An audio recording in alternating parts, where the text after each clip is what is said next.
Halo, kembali lagi di channel saya. Kali ini saya akan membahas sedikit mengenai bagaimana menjalankan, kontainer ya di, cloud platform, Amazon Web Service ya. Nah, cara yang biasanya paling, sering kita lakukan biasanya mungkin nih seperti ini ya, kita, launch dulu satu instance, kemudian kita SSH ke dalam instance-nya, kemudian kita install Docker, misalkan seperti ini, ya. Oke, kemudian kita coba jalankan satu kontainer, misalnya Docker run -d -p, port mapping-nya 8080. Oke, kemudian nama image-nya, saya sudah siapkan satu image di sini. Oke, simple web, tag-nya 1.0. Oke. Oke, jadi, kita menjalankan satu kontainer dengan nama ini, dengan image ini, base image ini, eee, port kontainer 8080 akan di-mapping ke host port 8080. Oke, kita coba, kita copy aja ke sini IP address-nya. Oke, kemudian kita coba 8080. Oke, jadi, simple web ini nerima request dari IP address ini, kemudian kita hit ke kontainer ini. Ini adalah nama kontainernya. Kita lihat di sini, nama kontainernya apakah benar, Docker container ls. Oke, ini ya, CCBC, ya, CCBC. Nah, itu salah satu cara. Ada nggak cara lain untuk menjalankan kontainer? Nah, jadi sebenarnya layanan untuk kontainer di AWS ada beberapa ya. Yang pertama adalah ECR atau Elastic Container Registry. Fungsinya mirip untuk seperti Docker Hub untuk menyimpan image. Kemudian ada yang namanya ECS. ECS ini untuk cluster untuk menjalankan kontainer ya. Jadi Elastic Container Service. Kemudian ada juga namanya EKS. EKS itu adalah Elastic Kubernetes Service. Jadi untuk menjalankan Kubernetes di AWS Cloud dalam bentuk managed cluster ya. Pada kesempatan kali ini saya hanya akan membahas mengenai cluster ECS. Nah, cluster ECS itu sebenarnya juga ada dua. Kita langsung masuk aja ke, saya udah create satu cluster. Kita masuk aja ke create cluster di sini. Create cluster itu ada tiga. Pertama itu adalah EC2 plus networking. Biasanya pakai base image-nya adalah pakai Linux AMI di sini. Jadi di sini ketika kita create cluster yang pakai EC2 Linux, sebenarnya AWS itu juga akan melaunch beberapa instant. Kita coba lihat di sini. Kita next. Oke. Nah, di sini kita bisa pilih instant type-nya, kemudian kita jumlah instant-nya. Nah, oke. Kemudian ada juga yang menggunakan Windows AMI ya. Nah, pada kesempatan kali ini saya hanya akan bahas yang namanya AWS Fargate. Jadi pakai Fargate itu sebenarnya bagi saya jauh lebih mudah sih. Jadi kita sebagai user tidak perlu manage container instance-nya, dalam hal ini EC2 instance-nya. Jadi kita cukup create namanya image kita dalam bentuk Docker image, kemudian kita run aja di cluster Fargate-nya. Jadi untuk create cluster Fargate ini, ECS Fargate ini, kita coba lihat opsinya sangat simple di sini ya. Nama clusternya apa? Kemudian kita create satu subnetwork ya, create satu network yang namanya Virtual Private Cloud. Nah, VPC mungkin akan kita bahas di kesempatan lain. Kemudian kita definisikan CIDR block, kemudian subnet 1 sama subnet 2 ataupun tambah subnet lain. Kemudian kita bisa kasih tag berupa ini, misalkan name, cluster development misalkan. Lalu create aja, selesai. Jadi tidak ada kita perlu manage EC2 instance dan sebagainya. Oke, saya cancel aja karena saya udah create sebelumnya di sini ya. ECS Fargate. Nah, jadi sebenarnya di sini ECS itu kita masuk ke sini ada yang namanya task definition. Jadi sebenarnya di ECS konsepnya itu adalah bagaimana kita menjalankan kontainer itu. Kontainer itu dikelompokkan dulu menjadi satu yang namanya task ya. Ya, satu task dalamnya bisa terdiri dari beberapa kontainer. Nah, untuk menjalankan task itu biasanya kita perlu create satu template. Nah, itu namanya task definition. Nah, ini saya create dulu satu task definition. Ini task definition udah saya create sebelumnya. Task definition-nya tipenya saya pilih aja Fargate. Oke. Kemudian task definition-nya misalkan saya namakan simple web. Oke. Task role-nya saya pilih default aja. Oke. Oke, network role-nya AWS VPC, kemudian task execution role-nya kita pakai default aja, karena kontainer kita belum berinteraksi ya dengan dengan service lain di AWS ya. Task memory saya pilih kecil aja, pas CPU saya pilih kecil juga. Kemudian di sini kita bisa add container ya. Add container. Oke, nama kontainernya saya buat aja namanya sama juga aja, simple web. Oke, kemudian saya definisikan. Oke, simple web. Oke. 1.0 seperti sebelumnya. Oke. Kemudian port mappingnya kita pakai sama aja port 8080 ya. Kayak tadi. Nah, sebenarnya ini apa yang kita Docker biasanya kita jalankan di Dockeran semua sebenarnya bisa di sini sih. Misalkan environment variable-nya, bagaimana setting network-nya, kemudian storage-nya, misalkan untuk mount volume ya kan dan sebagainya, nah resource limit dan sebagainya. Nah, tapi untuk contoh kali ini kita simple aja, kita definisikan satu task definition, dalamnya isinya cuma satu kontainer, namanya simple web, image-nya ini ya, the Albert Swandi / simple web, tag-nya 1.0, oke, kemudian saya add, oke, kemudian kontainernya udah di add satu aja, kemudian kita create ya, oke, jadi task definition-nya udah ada, nah ini ya simple web. Nah, kemudian kalau udah task definition, sebenarnya kita udah bisa menjalankan kontainer. Menjalankan kontainernya bagaimana? Salah satunya adalah dengan kita masuk dulu ke cluster-nya, kita bisa define task-nya. Misalkan seperti ini, run task, ya kan? Task-nya, task definition-nya adalah simple web. Revision-nya ada revision 2, tadi yang latest saja, oke. Kemudian cluster-nya ini ECS, number task-nya 1, oke. Kemudian ini bebas saja, kita pilih salah satu yang dari VPC ini. Security group-nya kita edit. Nah, kita coba lihat tadi seharusnya udah ada security group-nya. Ini ya. Oke. Allow TCP port 8080 dari anywhere ya. Oke, kita save. Kemudian auto assign public IP, oke. Kita pakai ini aja. Kemudian kita run task. Oke, kita lupa pilih launch tab-nya ini Fargate. Oke, kita run task. Oke, jadi kita lihat monitor dulu tasknya di sini. Oke, tasknya ini di status itu running, statusnya masih provisioning ya. Jadi lagi provisioning, kita klik aja tasknya. Oke, jadi sebenarnya tiap ini udah dapat IP public ya. Udah dapat IP public, coba kita di sini aja, kita coba lihat ya. Oke, apakah sudah up ya statusnya di sini ya. Oke, masih pending. Oke. Oke, nah ini udah tasknya udah run ya. Receive request dari IP ini, kita hit ke ini, IP ini. Kalau kita lihat dari nama ini nih ya, sebenarnya ini adalah nama EC2 instance sih. Tapi kalau seperti mirip kayak EC2 instance. Nah, tapi kita tidak manage EC2 instance-nya. Itu di-manage oleh cloud provider. Dalam hal ini adalah AWS. Nah, itu adalah simpelnya Fargate. Kita tidak perlu pusing-pusing memikirkan kontainer instan-nya. Jadi, salah satu cara adalah menjalankan menjalankan kontainer di ECS adalah dengan menggunakan task. Langsung aja run task. Nah, tapi misalkan kalau kontainer ini, task kita balik dulu ke ECS. Kemudian task ini, kemudian misalkan kontainer ini crash misalkan. Nah, otomatis itu akan jauh lebih susah. Akan misalkan dia tidak, misalkan saya mau jalankan 3 task. Saya mau minimal 3 task ini tetap jalan. Misalkan pas satu task itu crash misalkan atau ada terjadi hal lain. Nah, satu task yang tersisa tinggal 2. Nah, untuk itu kita bisa pakai service ya. Di sini service. Oke. Untuk service, kita coba create beberapa task di sini. Kemudian kita akan coba load balancing ke beberapa task tersebut.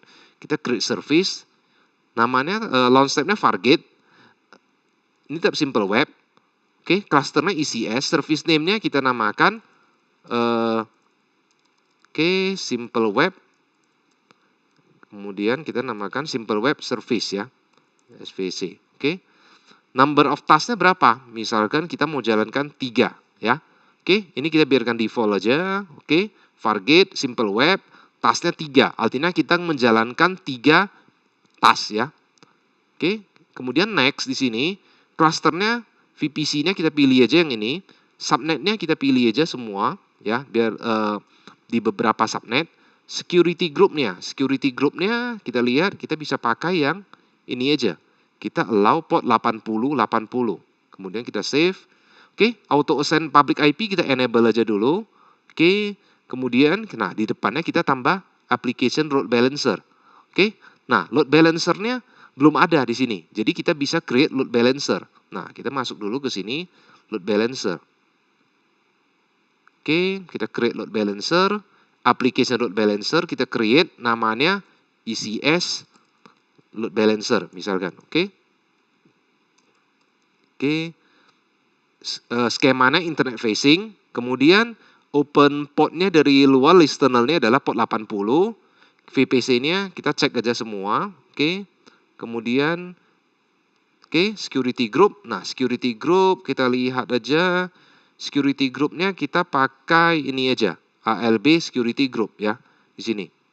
Oke, jadi ALB security group ini kita create aja dulu ya. Oke, security group. Kita create aja, nggak masalah. ALB security group. Oke, kita coba aja.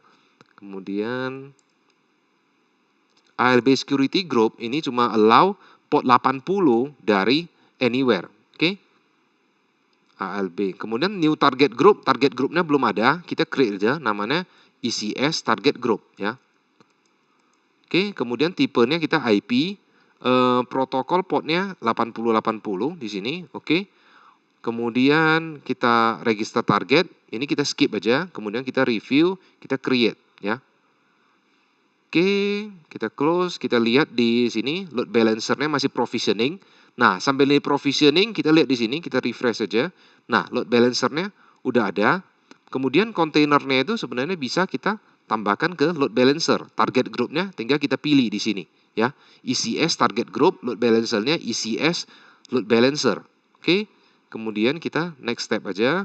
Oke, jadi sebenarnya ini bisa juga digabungkan dengan auto scaling. Misalkan kalau bebannya tinggi, tasnya otomatis tambah jadi 3 jadi 5 misalkan ya. Oke. Nah, untuk hal ini, untuk contoh kali ini kita tidak pakai auto scaling dulu. Kemudian kita next step. Oke, kita cek tipenya ECS, Fargate, Simple Web, nama service-nya Simple Service, replikanya ada 3. Oke. Kemudian kita pakai load balancer, oke. Kemudian kita create service. Oke, kita coba view service. Oke, jadi detailnya di sini. Nah, service-nya udah harusnya kita coba refresh di sini. Nah, oke ya. Desired count 3 task, pending count-nya 3, running-nya masih 0. Jadi sebenarnya di sini masih provisioning ya di sini ya. Masih provisioning 3 task itu, dan ini masing-masing task 1 kontainer, jadi ada 3 kontainer. Oke, kita tunggu provisioning-nya. Nah, kalau load balancer-nya kita coba lihat apakah udah selesai. Nah, load balancer-nya kita coba aja copy ke sini ya. Oke, ini kita tutup aja. Oke. Oke, service temporary unavailable. Ini karena kita lihat di sini target grupnya, kita lihat di sini target grupnya, targetnya udah masuk belum ya? Ya, masih dalam proses ya. Oke, kita tunggu sebentar. Oke, ini udah running ya. Kalau kita lihat di sini, masing-masing ini ada IP publiknya. Coba kita akses ya, langsung. Oke, 8080. Oke, ya, ini ya. Ini yang pertama, kita lihat yang kedua. Kita lihat yang kedua ya. Oke, kita lihat yang kedua. Public IP-nya ini 8080. Oke. Kemudian yang ketiga juga ada public IP-nya. Kita buka. Oke, 8080. Ya, jadi ya kalau dilihat ini udah 3 ya di sini ya. Ada 3, ini yang satu di ini ya 10.0090, kemudian satu di 10.00.196, kemudian satu lagi di 10.00.117. Jadi 3 task ini dia pecah menjadi 2 availability zone ya. 2 di availability zone yang pertama, satu lagi di availability zone yang satunya lagi. Nah, kalau udah harusnya udah healthy, kita coba lihat load balancing-nya. Oke. Coba refresh. Oke. Nah, kalau kita refresh lagi kita lihat ya, IP-nya sudah berubah ya. ya, dari 90, 170, 196. Jadi akan di load balancing menjadi ke ini ya, yang ada 90, 196, kemudian 170. Nah, ini load balancingnya di sini, ya. Oke. Nah, tapi IP-nya kenapa ini? 10.01.149. Nah, karena ini, harusnya kan IP publiknya adalah ini. Nah, karena sebenarnya ALB itu sebenarnya ada yang namanya dia meng-hide atau mengintercept traffic antara klien dengan server kita di back end. Nah, kalau mau bisa nggak programnya bisa diubah sih, sebenarnya bisa nampak real IP-nya ya. Tapi kuncinya di sini adalah saya mau menunjukkan bahwa di ECS itu yang task 3 itu 3 task itu udah jalan, kemudian di depannya kita tambahkan satu load balancer. Nah, kemudian misalkan dari 3 task itu kita coba pilih salah satu. Oke, kita coba. Oke. Ya, tasknya ada 3. Oke, misalkan ini tasknya 3, kita coba stop 1. Ya, stop aja. Oke, kita masuk ke ini ya, service ya kan. Harusnya kalau tasknya udah ini, nah ini ya, decide task 3, running tasknya 2. Nah, nanti sebentar lagi nanti akan kita lihat sebenarnya dia akan lagi create satu task baru karena decide task kita 3. Itulah fungsi kalau kita create task itu under service. Nah, sambil menunggu kita lihat di sini. Nah, ini kan bisa masih bisa diakses lewat apa ya? Lewat IP publiknya ya. Lewat IP publik masing-masing. Bisa nggak kita proteksi supaya hanya bisa diakses dari load balancer. Nah, kita masuk dulu ke ECS dulu. Kita lihat di tasknya. Oke, oke, di tasknya kita lihat ada tag log. Oke, kita coba lihat ya, bentar. Di cluster. Oke, di service. Nah, kita lihat di sini security groupnya ya. Oke. Nah, security groupnya ini adalah yang ini, allow dari semua ya. Jadi kita bisa inbound role, kita coba edit. Nah, sebelumnya kan kita allow dari port 80 dari semua. Jadi sebenarnya ini bisa kita allow dari ini ya. Hanya allow dari ini security group yang ALB yang tadi ya. Kita lihat di sini ARB security group ya. Oke, kita save rule. Oke. Sambil udah kita save rule, kita balik kembali ke tadi service ya. Kita coba lihat ya. Oke, ya. Di set tasknya 3, running tasknya ada 3. Tadi kita stop 1, otomatis dia akan menjalankan satu task lagi untuk menjaga agar sesuai dengan di set tasknya. Kemudian kita lihat tasknya. Oke, ya. Ini ya. Udah running ya. Di mana ini 1 ini adalah yang 3 ini yang under service, kemudian ini 1 ini yang kita tadi running secara manual, run new task ini. Nah, kemudian kita lihat di sini, oke, IP publiknya ini yang baru ya, kita coba buka, bisa gak ya? Oke, 80-80, ya harusnya tidak bisa, karena udah kenapa? Kita tidak allow untuk akses langsung ya ke IP publiknya, tapi hanya allow melalui ELB. Nah, jadi kalau kita lihat di sini, nah muncul yang baru ya tadi ini ya. Yang tadi kan tadi ada yang 90, ini yang belakangnya 90, 196 sama 170 ya. 170, 196 sama 90. Tapi di sini kita lihat di sini 70 96 ya. Satu lagi tadi kita shutdown digantikan oleh kontainer yang lain atau task definition yang lain. Oke, jadi kurang lebih begitu ya. Jadi di sini klasternya kita lihat di sini overall di sini klasternya ada 1 service, ada 4 running task. Jadi ada 4 running task, 3 task yang under service dan 1 yang kita jalankan manual. Oke, demikian video kali ini, semoga bermanfaat. Terima kasih.